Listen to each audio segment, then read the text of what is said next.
My name is Jeff Bezemer, and I'm a reader at UCL Institute of Education. My area of research looks at healthcare professionals' work, in particular the work of frontline clinicians. And it looks at what has now been called non-technical skills. So that would include communication, but also things like situation awareness, decision-making, clinical judgment, clinical reasoning, and so forth. We have always worked very closely with these clinicians. In fact, we have not approached them so much as research participants, but we have approached them as co-researchers. So they have been very much central to the entire research process, starting from the questions, the very questions that we want to address. What we do is video record the work of health professionals, and we replay that video with them in a debriefing session. And that video in itself is incredibly rich in that it captures details of work that people are often unaware of.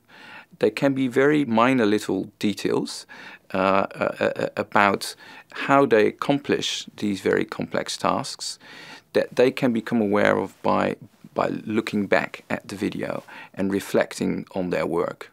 Recently, we have video recorded teams training for resuscitation events. And we noticed all sorts of things that could be changed fairly easily. For instance, we saw in the video that many of the team members involved in resuscitation were having problems unfolding the disposable apron that they need to put on.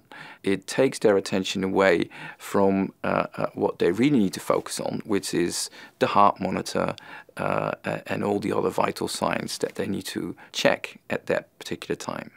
Often we don't actually use language to communicate in these situations, and that is much more common than people often think, and it's much more common than a lot of health professionals themselves think. It's not until you actually show them the video that they begin to see how significant nonverbal communication is.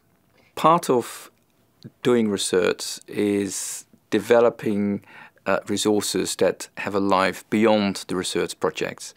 And by these resources, I mean training resources, materials, in our case, materials based on the videos that we make in NHS settings, and we make those resources available to everyone working in the NHS.